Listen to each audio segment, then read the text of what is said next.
Next problem बघा. A long solenoid has a 1500 turns per meter. A coil C, अजून एक ही दुसरी coil आहे, हे सॉलिनॉइड झालं. A coil C having cross sectional area 25 centimeter square and 150 turns is wound tightly around the center of the solenoid. सॉलिनॉइडच्या सेंटरला अजून एक coil wound केलेली आहे, त्याच्याबद्दलची इन्फॉर्मेशन दिली. If A current of 3 ampere flows through the solenoid, त्या सॉलिनॉइडच्या coil मधून 3 ampere म्हणजे solenoid मधून एवढा करंट पास केलेला आहे. Calculate the magnetic flux density at the centre of the solenoid. तर या करंटमुळं सॉलिनॉइडच्या सेंटरला मॅग्नेटिक फ्लक्स डेन्सिटी किती असेल. त्यानंतर the flux linkage in the coil c, त्या सॉलिनॉइडच्या सेंटरला जी कॉइल वाउंड केलेली आहे त्याच्याशी रिलेटेड फ्लक्स लिंकेज किती असेल. Average EMF induced in the coil see if direction of current in the solenoid is रिव्हर्स्ड in A time 0.5 second. कसं काम केले बघा. करंट सॉलिनॉइड मधून पास केलेला आहे, त्याच्या सेंटरला ही कॉइल प्लेस केलेली आहे 150 टर्न्सची, आणि सॉलेनॉइड मधून जाणारा करंट रिव्हर्स केलाय, तर त्याच्यात ईएमएफ किती इंड्यूस होईल. साधारणपणे स्ट्रक्चर कशा पद्धतीने असणार आहे जरा बघून घ्या.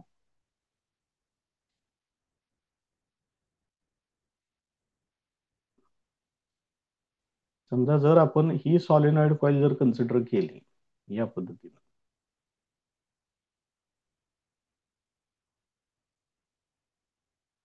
ही सॉलिनॉइड कॉइल जर आपण कन्सिडर केली, तर याच्या सेंटरला बरोबर एक कॉइल वाउंड केलेली आहे, म्हणजे ती कॉइल अशी आहे. बघा काय कंडिशन आहे ती. हे सॉलिनॉइड, इथं सुद्धा कॉइल असणारच आहे, ती नाही दाखवत, नाही तर मग ही कॉइल समजायची नाही. आणि ही वेगळी कॉइल सेंटरला ठेवलेली, आणि या सॉलेनॉइड मधून करंट पास केलाय. कळतंय का बघा प्रॉब्लेम कशा पद्धतीने विचारला इथे. करंट या कॉइल मधून पास केलेलं नाहीये, सॉलेनॉइड मधून पास केलेला आहे. सॉलेनॉइडची कॉइल पण अशी असणार आहे याच्यावरच, या पद्धतीने. ती जर दाखवली तर ही कॉइल कळणार नाही परत तुम्हाला. मग आता काय काय दिलेलं आहे त्यांनी इन्फॉर्मेशन सगळे कलेक्ट करू, बघूया कशा पद्धतीनं सोडवता येईल ती.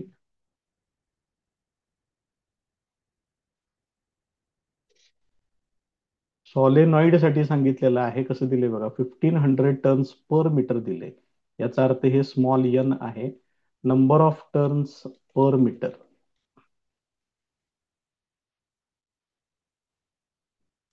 हे असं दिलेलं आहे.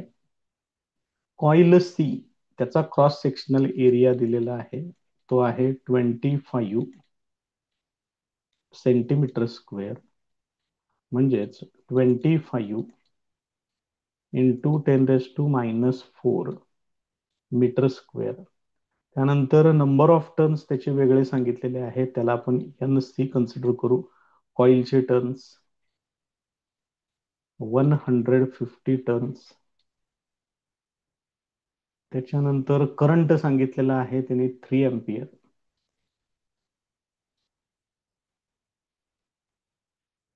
Flows through the solenoid. The magnetic flux density म्हणजे कॅपिटल बी फाइंड आउट करायचा आहे. त्यानंतर flux linkage in the coil c, flux साठी फाय, कॉइल साठी सी असं घेतोय, ते विचारले. त्यानंतर ऍव्हरेज ईएमएफ इंड्युस्ड, त्याला आपण ई कन्सिडर करू.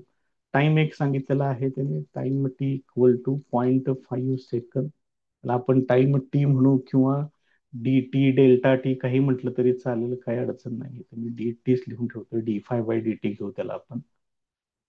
त्याच्यानंतर म्यू झिरोची व्हॅल्यू दिलेली आहे, ती एक लिहून ठेवा. Mu zero equal to 4 pi into 10⁻⁻⁷ Henry per metre. याचे भरपूर युनिट सांगितलेले आहेत तुम्हाला. कुठलं तरी एक युनिट प्रॉपरली व्यवस्थित लक्षात करा आणि लक्षात ठेवा, आणि तेच वापरा सगळीकडे. पुढचा सेक्शन घेऊया.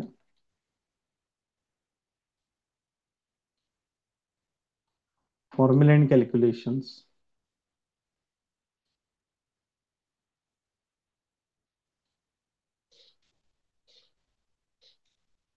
आता याच्यामध्ये एक नंबर पहिलं काय विचारले बघा त्यांनी. त्यांनी पहिल्यांदा विचारलेलं आहे मॅग्नेटिक फील्ड किती असेल सॉलेनॉइड मध्ये डेव्हलप झालेलं. मग त्याच्यासाठी जो फॉर्म्युला आहे तो माहिती पाहिजे. B equal to mu zero N I असा फॉर्म्युला आहे. मग म्यू झिरोची व्हॅल्यू आहे 4 पाय इंटू 10⁻⁻⁷. सॉलेनॉइड साठी काढायचं आहे त्यामुळे ही यांची व्हॅल्यू घ्यायची आहे number of turns per unit length 1500 होणार. ह्याच्यातून पास होणारा जो करंट आहे तो आहे 3 एम्पियर. आता हे एवढं सोडवावं लागेल तुम्हाला. मग हे नेमकं किती होते ते जरा बघा. हे 4 त्रिक 12 आणि 12 15 18 म्हणजे 180 येते त्याचं. मग त्याला मी लिहितोय 180. त्यानंतर हे पाय कसं कसं केलं जरा बघून घ्या. 4 × 3 ते येणार 12 आणि हे 15 घेतलं याच्यातलं. हे याचं 180 येते. पाहिजे असलं गुणाकार करून बघा. ते 180 इथं लिहिलं. हे पाय लिहिलं. त्यानंतर इथं 10⁻⁻7 आहे आणि हे 10⁻². असं मिळून 10⁻⁻5 होणार. हे आता काय काय शिल्लक राहते बघा. हे 18 घेतोय याच्यातले. पायची व्हॅल्यू घेतोय 3.142. याच्यातलं जे 10 शिल्लक आहे ते याला देऊन टाकतोय. इथं होणार 10⁻⁴. 18 मल्टिप्लाय करून घ्या. 18 × 2 = 36. 6 3 18 × 72 आणि 3 75. 5 7 18 × 18 आणि 7 25. 25 अशी 5 2. 18 त्रिक 54 आणि 2 56. हे असेल इंटू 10⁻⁻⁴ हे असं येणार. आता ह्याला मी ह्याच्यातलं एक 10⁻⁻1 वापरून घेतोय. 5.6556 इंटू 10⁻³ म्हणजेच हे येणार 5.6556 मिली टेस्ला. मॅग्नेटिक फील्डचं एसआय युनिट टेस्ला आहे. मग हे 10⁻³ साठी मिली टेस्ला असं तयार करून घेतलेलं आहे. आता दुसरं काय विचारले बघा. दुसरी टर्म विचारलेली आहे flux linked with the coil. त्या कॉईलशी रिलेटेड फ्लक्स किती असेल. आपण बघूया एक एक एक एक टर्म त्यातलं तयार करू. आता मॅग्नेटिक फील्ड तर आपल्याला मिळालेलं आहे. आता मॅग्नेटिक फील्डचा बेसिक फॉर्म्युला असा आहे. Magnetic flux per unit area. मग याच्यावरून magnetic flux phi equal to हे किती येणार बी इंटू ए येणार. मग कॉईलशी रिलेटेड मॅग्नेटिक फ्लक्स मला पाहिजे आहे. तर कॉईलचे नंबर ऑफ टर्न्स घ्या. त्यानं या बी इंटू ए ला मल्टिप्लाय करायचं. हे एका टर्नसाठी असते for 1 turn. N number of turns साठी तुम्हाला एन त्याला मल्टिप्लाय केलं पाहिजे. याच्यामध्ये व्हॅल्यूज बघा. ह्याच्या कॉईल बहुतेक 150 आहेत. 150 हे बघा इथं तयार आहे. मग इथं घ्या 150. त्याच्यानंतर ही बी ची व्हॅल्यू घ्यायची आहे. मिली टेस्ला मधलीच घेतोय त्यामुळे आन्सर मिली वेबर मध्ये येईल. त्यानंतर एरिया कॉईलचा किती 25 सेंटीमीटर वर्ग काहीतरी होत आहे. 25 इंटू 10⁻⁻⁴.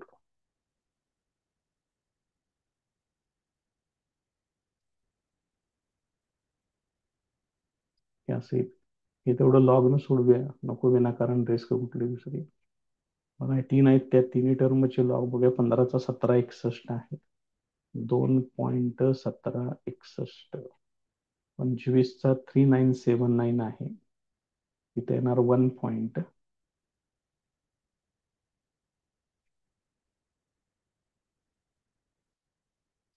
आणि ह्याचा फक्त आता चेक करायचा आहे. 56चा 5 मध्ये 6चा मेन डिफरन्स. मग हे पहिले हे दोन पण चेक करू. हे बघा 15 × 17 = 61. 25 चा 3979.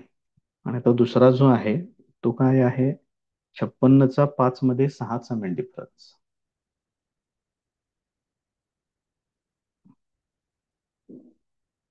56चा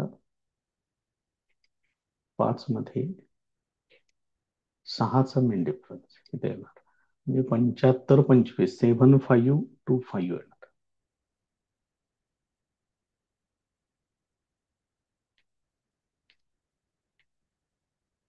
7525 हे असेल. यांची बेरीज करा. 5 14 15, 5 हातचे एक 1 3 10 16, हातचे एक 6 15 22, 2 9 12 13, 2 आणि 2 4 हे असेल. therefore phi c equal to 0.32 चा 6 मध्ये 5 चा मिन डिफरन्स.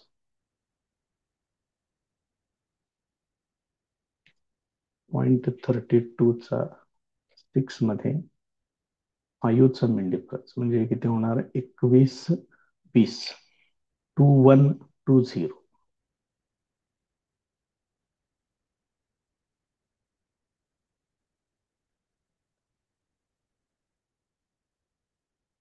2120. इथं 10⁻⁴ आहे, इथं घ्या. आणि इथल्या कॅल्क्युलेशन मध्ये 10⁻⁻⁴ आहे. मग हे कॅन्सल होईल.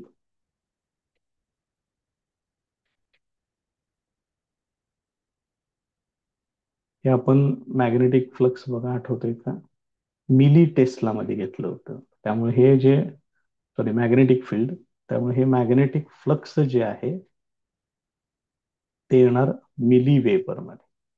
ही दुसरी व्हॅल्यू तयार होईल. आता याच्यातलं थर्ड पार्ट बघा, त्यांनी काय सांगितलेलं आहे ते. थर्ड पार्टचं जरा इन्फॉर्मेशन व्यवस्थित वाचा. हे flux linkage in the coil झालं, point B. Average EMF induced in the coil if direction of the current in the solenoid is reversed in time 0.5 second, असं त्यांनी सांगितलंय.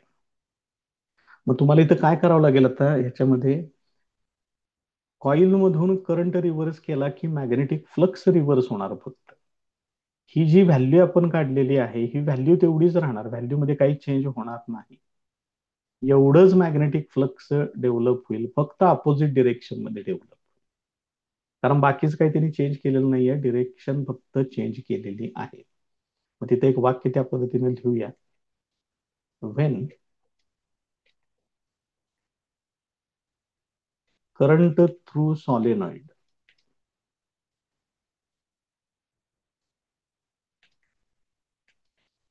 is reversed,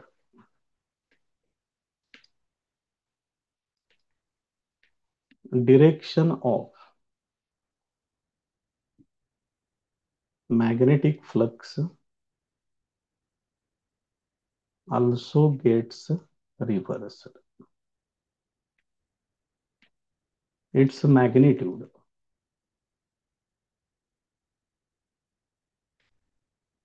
remains same. ती magnitude तेवढीच राहील, म्हणजे हीच value राहणार. फक्त आता नवीन व्हॅल्यू त्याची काय मिळेल, फाय सी डॅश म्हणू त्याला आपण. ही व्हॅल्यू फक्त मायनस घ्यायची, 2.120 मिली वेपर. आणि हा चेंज त्यांनी किती वेळात केलाय म्हणून सांगितलंय, 0.5 सेकंद असं सांगितलेलं आहे. मग आता याचा फॉर्म्युला वापरू आपण EMF साठी. Now EMF E equal to minus delta phi upon delta t. हे असं घ्या किंवा असं घेतलं तरी पण चालतंय, काही अडचण नाही. फक्त आता आपण कॉईल साठी फाइंड आउट करतोय, त्यामुळे इथं सी घेतोय. आता इथं काय येणार, ह्याचं फायनल, पुढं मायनस आहे, minus final value minus initial value divided by delta T येणार. मायनस, मग ही फायनल व्हॅल्यू आहे, मायनस तीच इनिशियल व्हॅल्यू आहे, डिव्हायडेड बाय 0.5. आता यांची आहे अशीच बेरीज होणार आणि मायनस मायनस प्लस होणार तिथं. पहिल्यांदा बेरीज मांडू, मग मायनसचं काम करून घेऊ. हे किती होणार आहे बघा बरं, 2 आणि 2 4, 212ची दुप्पट, 424. ठीक आहे. मायनस हे असेल आणि 0.5 म्हणजेच 1/2 येणार. याचं मायनस मायनस हे प्लस होईल, हे 1/2 वरती पाठवा म्हणजे परत त्याची दुप्पट करावी लागेल. 8.48 एवढे येणार आणि हे पण येणार मिली व्होल्ट मध्ये येणार. त्या मिलीला तेवढं विसरू नका. हे त्याचं फायनल आन्सर.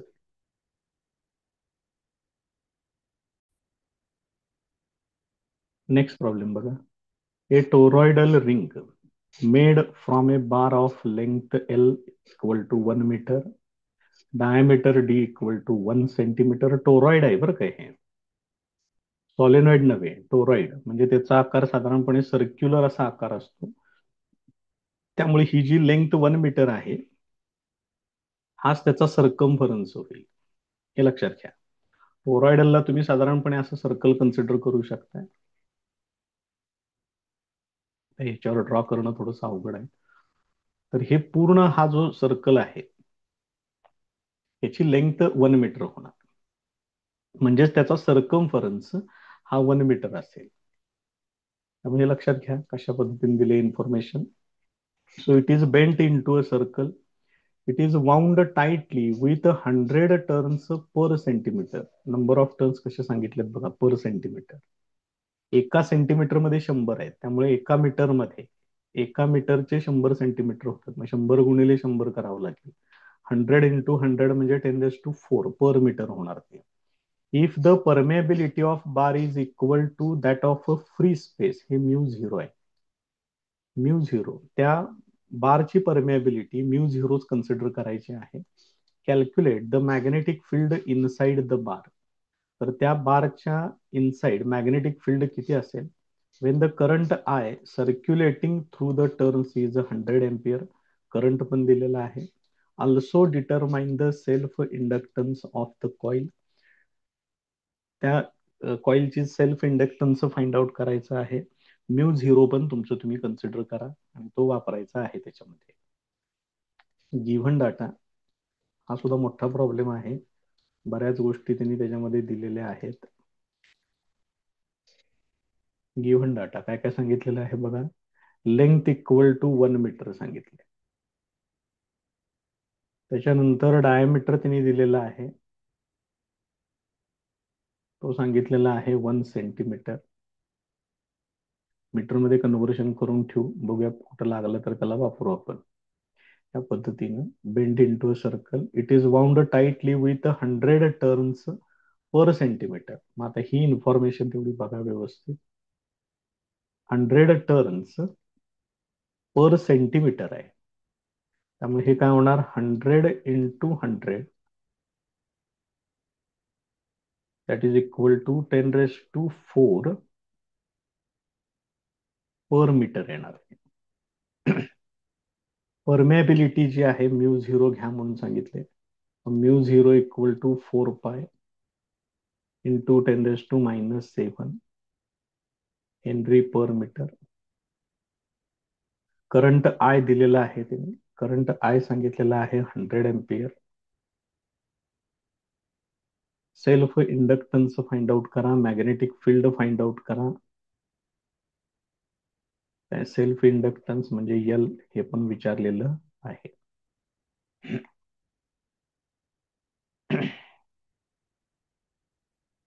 पुढचा सेक्शन घेऊया आता.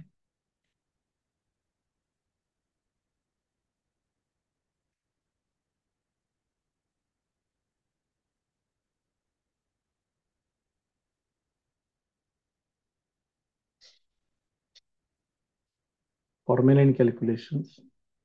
पहिली व्हॅल्यू त्यांनी विचारलेली आहे, मॅग्नेटिक फील्ड विचारलेला आहे. B equal to μ0 NI. असा फॉर्म्युला आहे.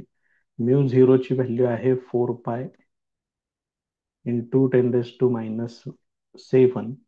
नंबर ऑफ टर्न्सची व्हॅल्यू आहे 10⁻⁴ आणि करंटची व्हॅल्यू आहे 100 एम्पियर, म्हणजेच 10चा स्क्वेअर येणार.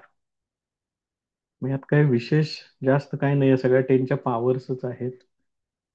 इथं पायची व्हॅल्यू घेतोय 3.142 इंटू हे किती होणार बघा, टोटल हे 10⁻⁶ आणि हे 10⁻⁻7, त्यामुळे हे होणार 10⁻⁻1.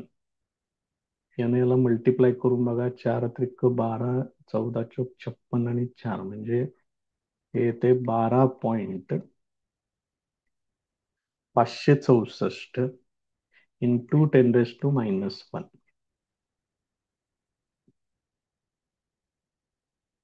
म्हणजे याचं final answer B equal to 1.2564 tesla, हे त्याचं फायनल आन्सर आहे.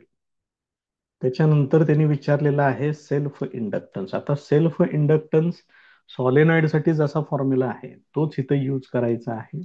Mu zero N square L into A असा फॉर्म्युला येतो.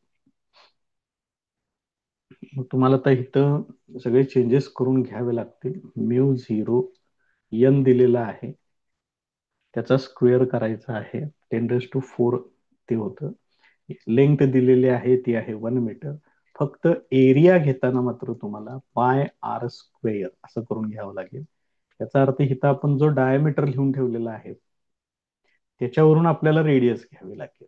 मग ह्या डायमीटर वरून रेडियस आर इक्वल हे किती आहे, 10⁻⁻2 आहे.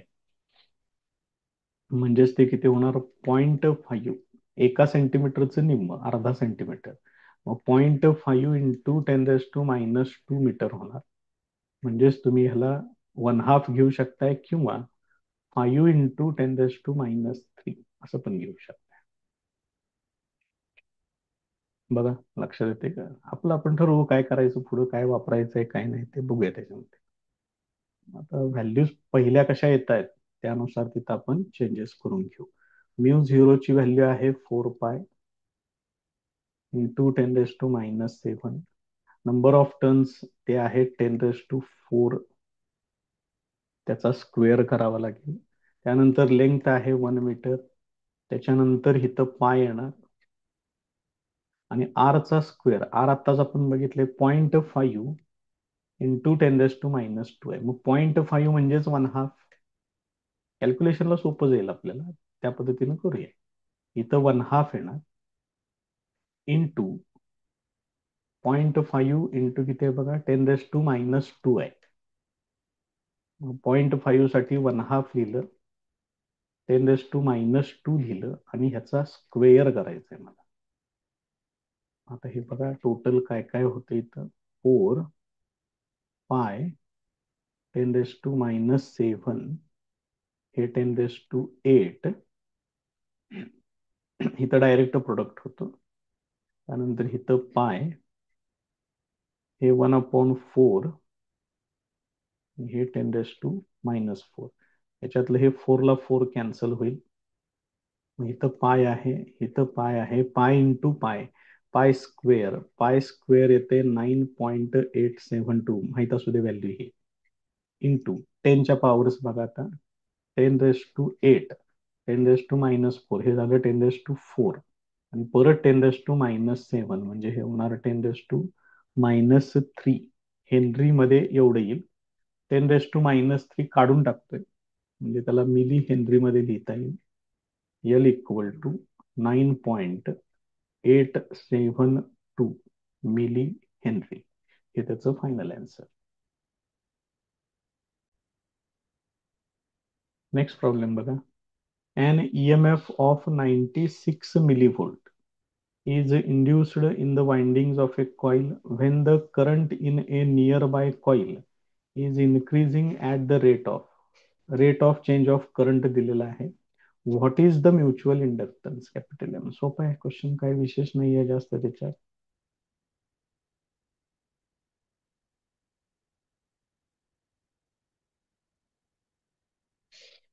ईएमएफ इंड्युस्ड दिलेला आहे 96 मिलीव्होल्ट. हे आहे असं वापरलं तरी चालेल, युनिटकडे लक्ष द्यावं लागेल. जर शंका वाटली तर हे वापरा. मिलीव्होल्टचं व्होल्टमध्ये कन्व्हर्शन करून ठेवलेलं आहे. Rate of change of current di/dt ते सांगितलेलं आहे 1.20 एम्पियर पर सेकंद. त्यानंतर म्युच्युअल इंडक्टन्स विचारलेला आहे M equal to question mark. Formula and calculations मध्ये येऊया.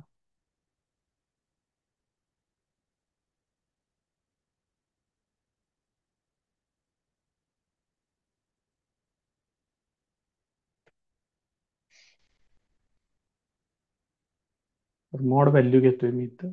Mod E equal to M into di/dt. मग याच्यावरून मला एम फाइंड आउट करायचं आहे. मग हे di/dt ने इकडे डिव्हाइड करून घ्या.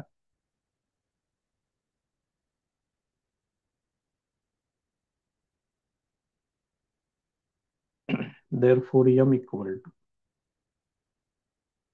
मॉड ई आहे 96 मिलीव्होल्ट.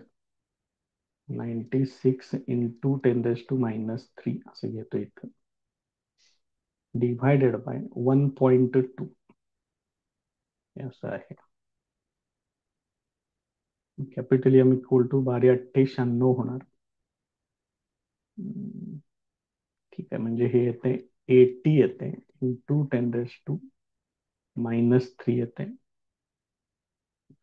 म्हणजेच ह्याचं फायनल आन्सर, म्युच्युअल इंडक्टन्स जरी असला तरी युनिट तेच आहे हेनरी, आणि 10⁻³ काढून टाकतोय मिली हेनरी, हे त्याचं आन्सर. नेक्स्ट प्रॉब्लेम बघा. A pair of adjacent coils has a mutual inductance of 1.5 Henry M ची व्हॅल्यू दिली. If the current in one coil changes from 0 to 10 ampere in 0.5 second, what is the change of flux linkage with the other coil? तर दुसऱ्या कॉइलशी related flux linkage किती असेल असं त्यांनी विचारलेलं आहे. Given data.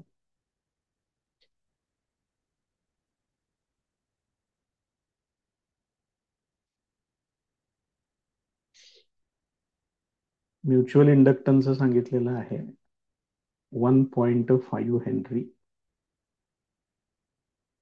त्यानंतर current in one coil changes from, initial current आहे स्मॉल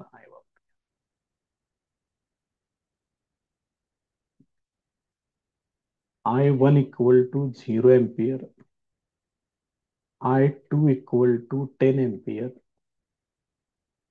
टाइम सांगितलेला आहे 0.5 सेकंद. टी घ्या, डेल्टा टी घ्या, काही घ्या चालते.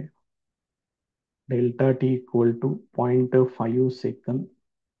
What is the change of flux linkage, म्हणजे डेल्टा फाय विचारलेला आहे.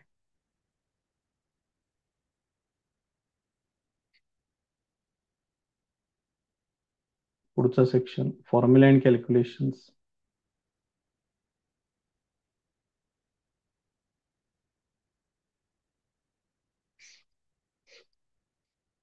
Magnetic flux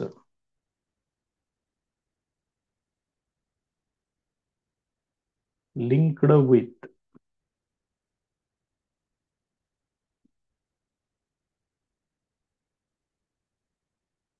secondary coil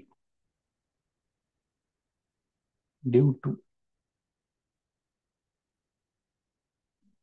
current change in primary coil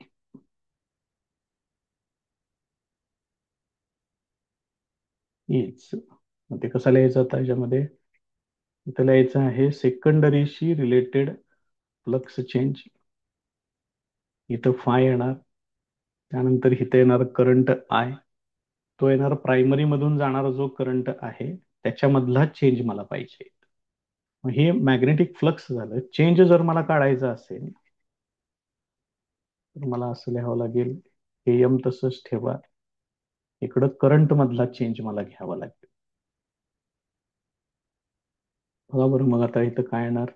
आणि रेट ऑफ चेंज पण विचारलाय का नुसता डेल्टा फाय विचारलाय? डेल्टा फाय फक्त विचारलेला आहे, काय अडचण नाही. ते पण सोडवून दाखवूया, काय अडचण नाही त्याच्यामध्ये जास्त. इथं यम येणार आणि इथं करंट घेताना फक्त तुम्ही काय घ्या, I2 मायनस I1 या पद्धतीने घ्या. चेंज कन्सिडर करायचा आहे तिथं.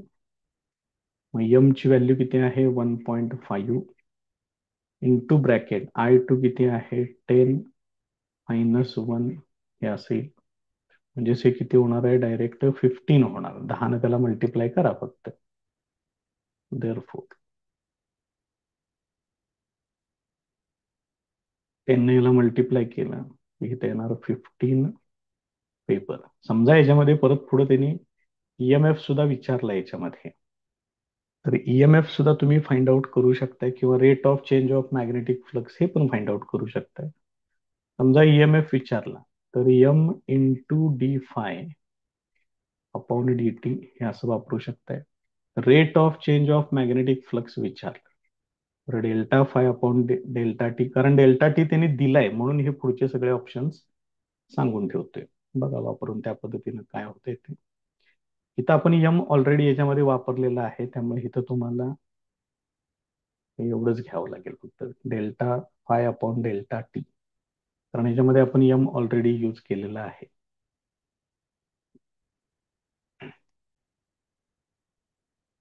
नेक्स्ट प्रॉब्लेम बघा. The value of mutual inductance of two coils is 10 millihenry. If the current in one of the coil changes from 5 ampere to 1 ampere in 0.2 second, initial current, final current, time. हे M, capital M millihenry मध्ये दिलेलं आहे. Calculate the value of EMF induced in the other coil. दुसऱ्या coil मध्ये किती EMF develop होईल. Also calculate the induced charge flowing through the coil if its resistance is 5 ohm. Induced charge पण विचारलेला आहे, कॉइलचा रेजिस्टन्स 5 ओहम सांगितलेला आहे. बघूया काय काय करता येते याच्यामध्ये.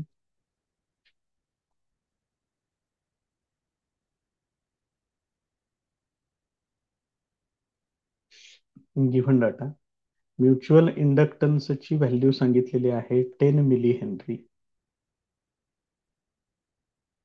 म्हणजे किती होणार? 10 into 10⁻³ henry, that is equal to 10⁻².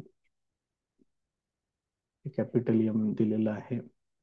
त्याच्यानंतर कॉइल मधून जाणारा करंट, आता बघा पहिल्या कॉइल मधून जाणारा करंट त्याला मी I1 लिहितोय.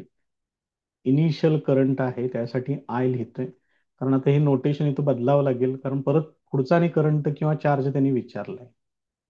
तोच करंट पहिल्या कॉइल मधला फायनल करंट होतोय 1 एम्पियर. आणि हा चेंज जो काही आहे तो किती वेळात झालाय म्हणून सांगितलंय, डेल्टा टी इक्वल टू 0.2 सेकंद. एवढ्या वेळेत हा बदल झालेला आहे म्हणून सांगितलंय.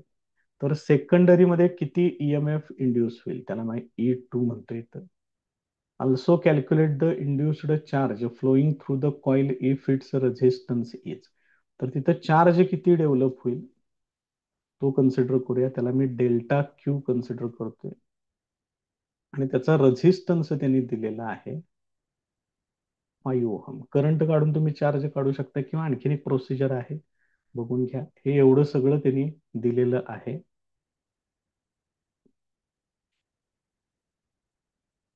पुढचा सेक्शन,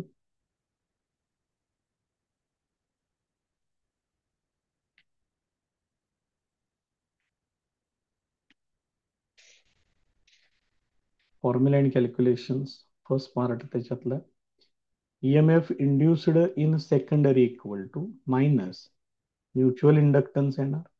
त्याच्यानंतर येणार इथं DI/dt असं वापरा, किंवा दोन्ही नोटेशन्स देतोय, तुम्हाला जे कुठलं बरं वाटेल ते तुम्ही यूज केलं तरी चालेल.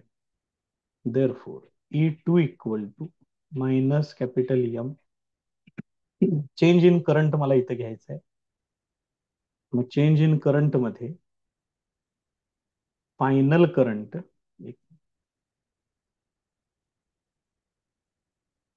I1F मायनस इनिशियल करंट, वरती नोटेशन लिहिलेले आहेत बघा, divided by delta t.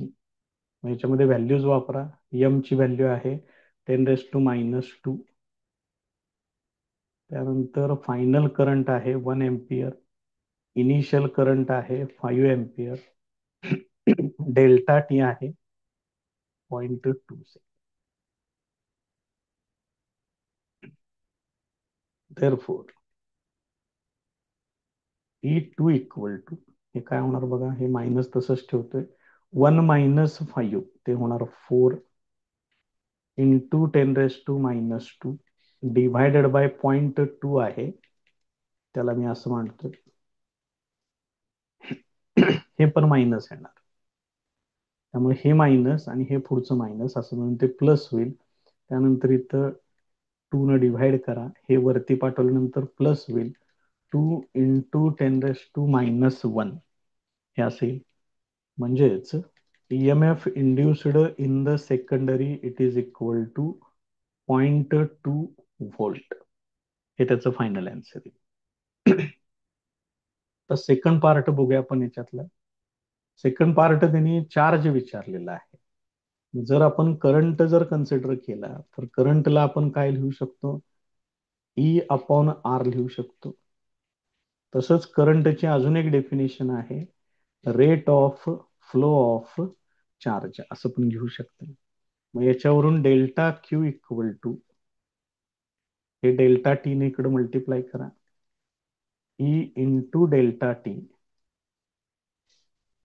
Divided by capital R. मग EMF ई आहे 0.2, डेल्टा टी तो किती सांगितलंय बघा, तो पण 0.2च आहे, आणि रेझिस्टन्स आर, रेझिस्टन्स 5 ओहम सांगितलं. हे असेल, म्हणजे हे किती होणार आहे बघा, डेल्टा क्यू इक्वल टू 0.2 म्हणजे हे होणार 4 इंटू 10⁻⁻² होणार, डिव्हायडेड बाय 5. मग 5 ने डिव्हाइड केलं, 0.8 into 10⁻⁻². therefore delta Q equal to, हे किती होणार आहे, 8 केलं याला आपण तर हे होणार 10⁻³ म्हणजेच 8 मिली कुलम येणार. हे त्याचं फायनल आन्सर आहे. नेक्स्ट प्रॉब्लेम बघा. The primary and secondary coil of a transformer each have an inductance of, म्हणजे तुम्हाला कॅपिटल L1 आणि कॅपिटल L2 दिलेलं आहे, इंडक्टन्स आहेत त्यांचे. Mutual inductance between the windings हे दिले capital M. What percentage of the flux from one coil reaches the other, म्हणजे तुम्हाला याच्यामध्ये कोइफिशियंट ऑफ कपलिंग, तो तुम्हाला त्याचा फॉर्म्युला तुम्हाला वापरावा लागेल. गिव्हन डाटा,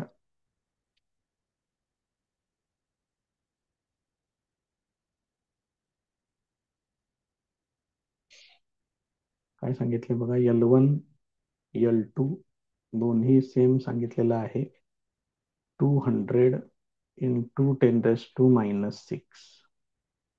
ठीक आहे, ह्यालाच तुम्ही असं जरी लिहिलं तरी चालते, 2 इंटू 10⁻⁻4, कारण मोठ्या संख्या कमी करून टाका. त्यानंतर म्युच्युअल इंडक्टन्स त्यांनी दिलेला आहे, तो सांगितलेला आहे 4 इंटू 10⁻⁻6 हे दिलेलं आहे. पर्सेंटेज ऑफ फ्लक्स विचारले, बघू त्याला कसं फाइंड आउट करायचं ते.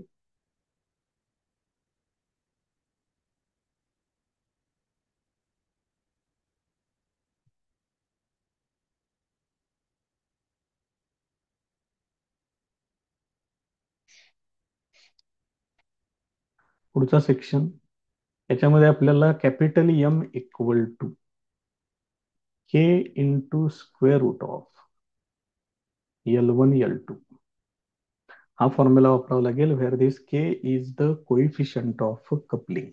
तो काढला की तुम्हाला ते पर्सेंटेज काढता येईल. मग के इक्वल टू ह्या स्क्वेअर रूटनं इकडे डिव्हाइड करून घ्या.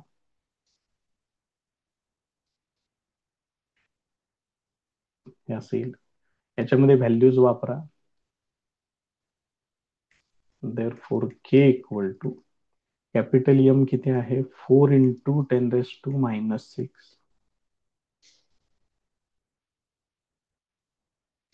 Divided by square root of L1 L2. L1 आहे 2 × 10⁻⁶, सॉरी 2 × 10⁻⁴ इंटू L2 पण तेच आहे, हे असेल. आता हे सिम्प्लिफाय करून घ्या, बघा काय काय होते त्याचं. Therefore K equal to 4 × 10⁻⁶ divided by 2 × 2 4, त्याचं स्क्वेअर रूट येणार 2. त्यानंतर 10⁻⁴ 2 टाइम्स आहे स्क्वेअर रूट मध्ये, एकदाच फक्त ते बाहेर त्या ठिकाणी येईल. देअरफॉर के इक्वल टू, इथं किरकोळ डिव्हिजन करून घ्या, हे वरती पाठवा. 2 × 10⁻⁻² एवढे येणार. हा झाला तिथला कोइफिशियंट ऑफ कपलिंग. मग त्यांनी काय विचारलंय, percentage magnetic flux of primary linked with secondary. त्याचं एक वाक्य लिहूया.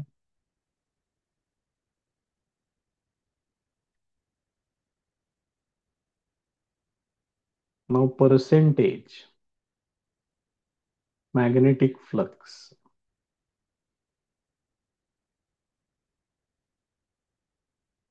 linked to secondary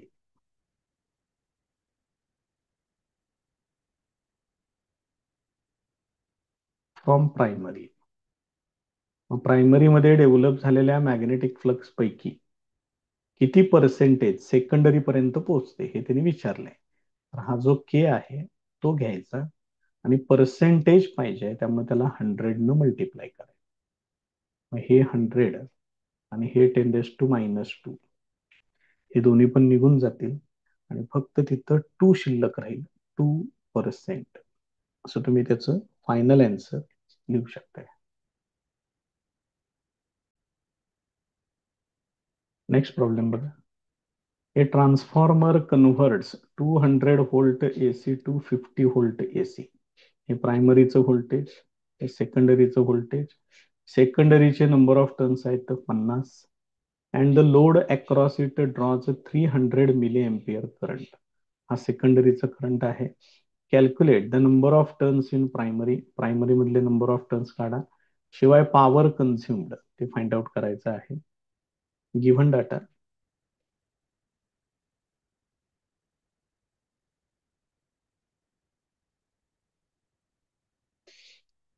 आता प्रायमरीचं व्होल्टेज सांगितलेलं आहे 200 V.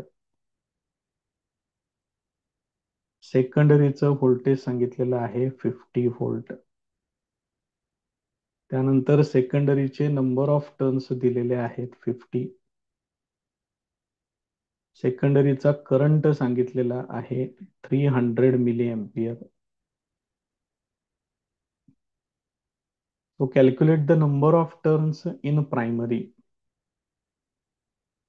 एनपी विचारले, आणि पॉवर कन्झ्युम्ड हे विचारले. सिंपल टाइप पण इम्पॉर्टंट टाइप.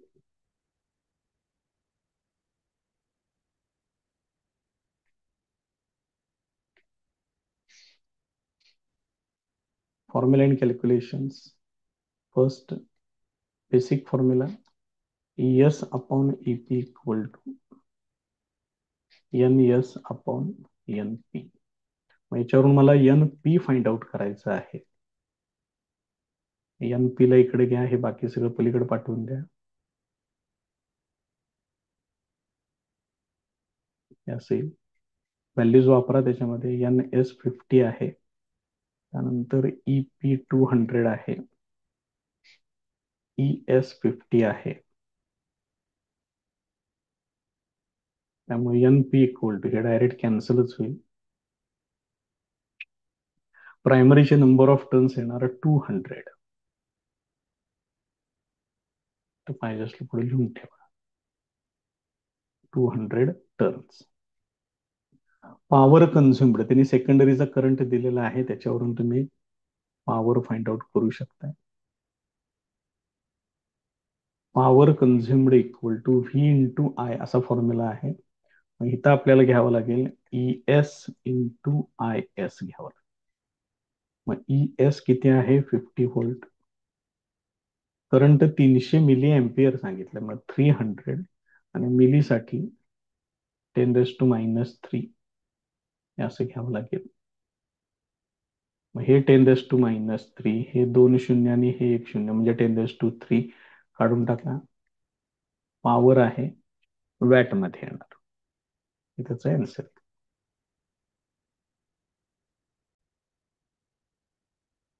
नेक्स्ट प्रॉब्लेम बघा. The primary of a transformer has a 40 turns, works on 100 volt. प्रायमरीचे number of turns N P. त्यानंतर प्रायमरीचं व्होल्टेज 100 व्होल्ट, वॅट दिलेलं आहे 100 वॅट, पॉवर दिलेली आहे. Find the number of turns in the secondary to step up the voltage to 400 volt. N S विचारलेला आहे, सेकंडरीचं व्होल्टेज 400 व्होल्ट सांगितले. Also calculate the current in the secondary and primary. तर primary आणि secondary दोन्ही ठिकाणचा करंट सुद्धा त्यांनी विचारलेला आहे. Given data. Simple type, important type. प्रायमरीचे नंबर ऑफ टर्न्स दिलेले आहेत एन पी 40 टर्न्स. प्रायमरीचं पोटेन्शियल व्होल्टेज दिलेलं आहे 100 व्होल्ट. त्याच्यानंतर पॉवर सांगितलेली आहे 100 watt. Find the number of turns in secondary, N S विचारलेला आहे. ई एस सांगितलेलं आहे 400 व्होल्ट. त्यानंतर also find current in primary and secondary, I P विचारले आणि आय एस पण विचारलेलं आहे.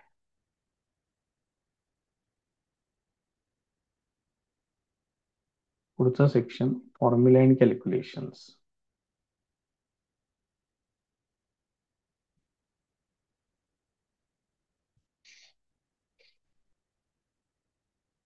मग ट्रान्सफॉर्मर साठी आपल्याला एन एस ई पी, ठीक आहे, आपला बेसिक फॉर्म्युला वापरून घेऊ. पहिल्यांदा E S upon E P equal to N S upon N P. एवढ्यावरून आपल्याला एन एस मिळेल, काय अडचण नाही. N S equal to N P ने इकडे मल्टिप्लाय करून घ्या, हे असेल. therefore N S equal to E S आहे 400, ई पी आहे 100, एन पी आहे 40. हे सिम्प्लिफाय करा.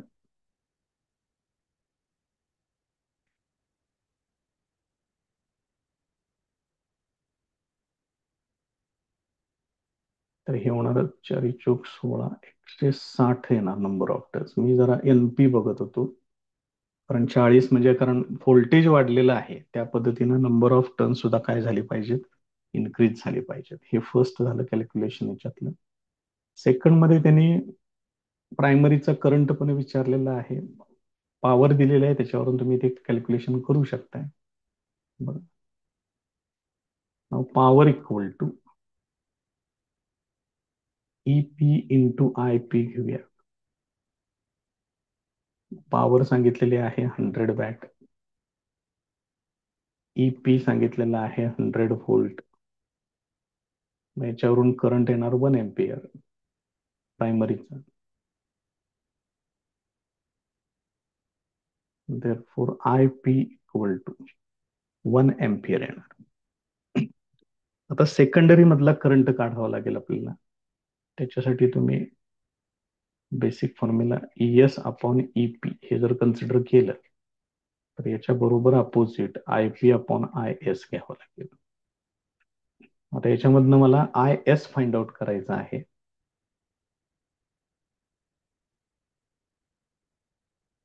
I S equal to I P, इकडे ठेवतो इकडं, ईपी इकडं अंशामध्ये येईल, असं येईल. आय पी किती आहे बघा, आय पी काढलेला आहे 1 एम्पियर, एस 400 आहे, ईपी 100 आहे.